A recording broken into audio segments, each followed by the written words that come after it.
We are now at T-minus 6 days to go until early access drops for Space Marine 2. 10 days if you aren't going all in for early access. And yesterday, Focus Entertainment dropped a bunch of new details about their game, including a brand new trailer with some very interesting items for sure.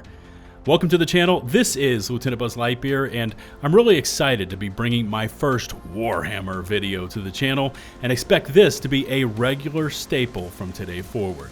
Now, there's a lot to go through today, so on to the action. In case you haven't done so already, please take a moment to hit subscribe and to ring that notifications bell to receive my latest upload alerts.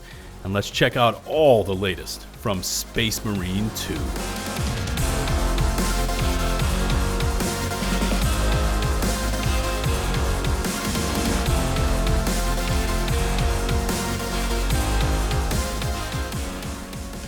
You may be new to the channel here, but I did want to let you know that chapters are up and in place, so you can jump around and or repeat sections, whatever you want to do. Now, we'll get to this new Angels of Death trailer in just a moment, along with 7 important items you may have missed, or you can just skip forward to this mark in the video right now because there's also been a full community release along with a ton of new information concerning the game that I first wanted to touch on. Kicking it all off is the Year 1 battle plan Focus Entertainment dropped a few days ago, with 2 tracks showing first the free updates up on top, along with the Season Pass or paid content down below.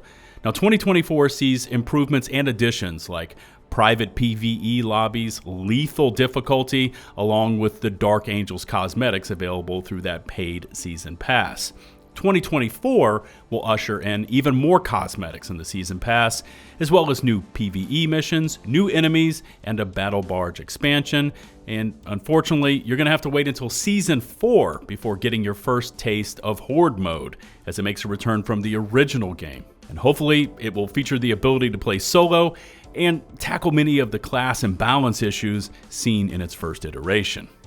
Now onto the all-important platform questions, and Space Marine 2 will feature cross-platform save capabilities powered by pros. Crossplay is also fully enabled from day 1 through Steam and Epic Game Store, along with PlayStation 5 and of course both Xbox Series X and S, although LAN will not be supported.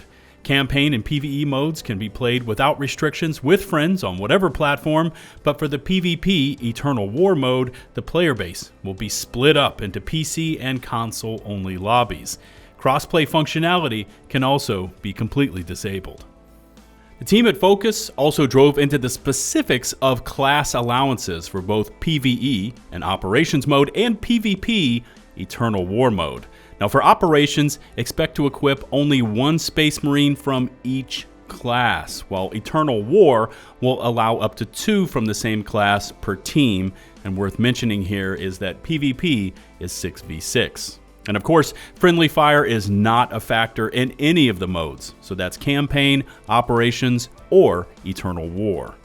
We also received the expected performance specs for consoles, with an announced quality mode of 4K at 30 FPS and a performance mode up to 60 FPS at 1080p, with a further clarification that Xbox Series S quality mode will push up to 1440p at 30 FPS, but the performance mode will not be available.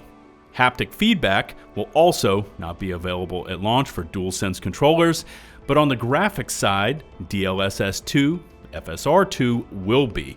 Further plans show DLSS 3, FSR 3 for post-launch, and sadly, ray tracing and or HDR is nowhere on the horizon. Other items in the works are widescreen and Steam Deck support, with a target for the latter by the end of the year.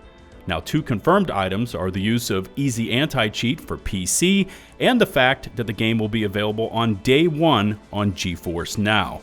3 items not to be found anywhere in Space Marines 2 are the use of DRM software, such as Denuvo, no plans for official mod support, that's a shame, and the game is said to not be available through Xbox Game Pass. And finally, Focus has let us know that a true cinematic mode is not available, but there is a one-touch disable for all HUD elements with full customization. Also, preloading on PC will not be allowed, but on Xbox, preloading is already enabled, while PlayStation 5 can gain access to begin their downloads on September the 3rd. Of note is this recent PlayStation blog article from Sylvain Leroux, brand and creative manager at Focus Entertainment, outlining the full details of Space Marine 2's photo mode. So no cinematic mode, but you will get a full complement of photo mode enhancements like character visibility, helmet on or off, facial expressions, full camera controls like rotation, vertical movement, and of course hide UI, lens adjustments for FOV or field of view, focus distance and blur intensity, image effects, and finally, a catalog of filters, frames, and of course, the Warhammer 40K Space Marine 2 or Saber interactive logos that can be added to your perfect shot. So there's the specifics with many of the platform and in-game systems. And by the way, leave me a comment with any questions you may have, and of course I'll do my best to answer them, because it's now time to shift over to the latest Angels of Death trailer and 7 items you may have missed. Starting off with number 1, Demetrian Titus himself. Now, Titus has aged since Space Marine 1. Besides his more grizzled appearance and a few additional scars, we can see that significant time has passed between SM1 and SM2 from the 2 additional studs now in Titus's forehead, indicating his now lengthened service fighting for the Imperium of Man. A few seconds later, as Titus stands up and the shot pans out, the number 2 item shows up as we see a chain and the icon of the Inquisition attached to it. Now, at the end of Space Marine 1, Titus was detained by Inquisitor Thrax, so the fact that he is still serving and has the icon could mean he has unique training, or the Inquisition will show up in the game given history and his warp resistance. On a side note, let's call it a bonus item, is the fact that Titus has returned at all, not only from the Inquisition, but now as a Primaris Marine Lieutenant, begging the question as to why, and how does he fit into this command structure? Back to that chain wrapped around Titus's right forearm, and the number 3 item could also be a clue to Titus's past, as when Titus was detained by Inquisitor Thrax, Thrax himself was accompanied by Black Templars, who are known for the use of chains, as they attach melee weapons to their arms via these chains to keep them more secure and to make sure they don't lose their weapons if dropped in combat. Now, while in their company, Titus may have also trained with them or picked up a thing or two from the Black Templars, further making him a bit unorthodox to other Ultramarines. A bit further into the trailer, and item number 4 briefly makes an appearance, attached to Titus's waist, and this could be a special trinket, heirloom of the chapter, or even an edict. Now later on, we get a better look at that trinket in the box, which now looks like a bone, potentially an artifact of a great warrior, or a piece of something for him to remember someone of power or significance. Also, it cannot be a purity seal, as Titus appears to have one on his lower left leg. Throughout the trailer, we see that Titus is now stronger and considerably more aggressive than when we last saw him, and the number 5 item has to do with Titus and the strong possibility that he has crossed the Rubicon Primaris, a highly dangerous surgery to take his augmented Space Marine form and make it even more formidable through enhancements and upgrades. Primaris Marines are faster and stronger versions of their former firstborn Space Marine selves. The operation itself is extensive and excruciating, implanting a firstborn with 3 additional organs found only in a Primaris. If Titus has passed this procedure, we could expect even more lethal upgrades and extended durability when engaged in even the most intense combat situations. Seconds before the end of this trailer, we see our final 2 items you may have missed.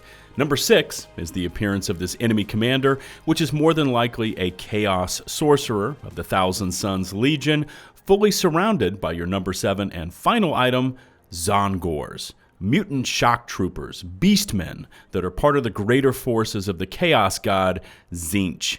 Now, this clue gives us a strong indication that we will not only be taking on the Tyrannid swarms, but demons as well, and far past that seen here in this clip, such as horrors, screamers, flamers, and possibly even greater demons known as Lords of Change. And there you go. Let me know if you noticed any additional clues or items in the trailer I may have missed. And I'm really getting geared up for this game, so expect to see it more and more here on the channel. Remember to hit subscribe and ring that notifications bell to receive my latest upload alerts. All my socials, including links to all of today's sources, can be found in the video description. A massive and heartfelt thank you to the nearly 242,000 of you incredible ladies and gents from across the globe who have taken the plunge, have hit subscribe, and tuned in to support me and my content. Until the next one, this is 𝗠𝗜𝗦𝗦𝗘𝗗, signing off.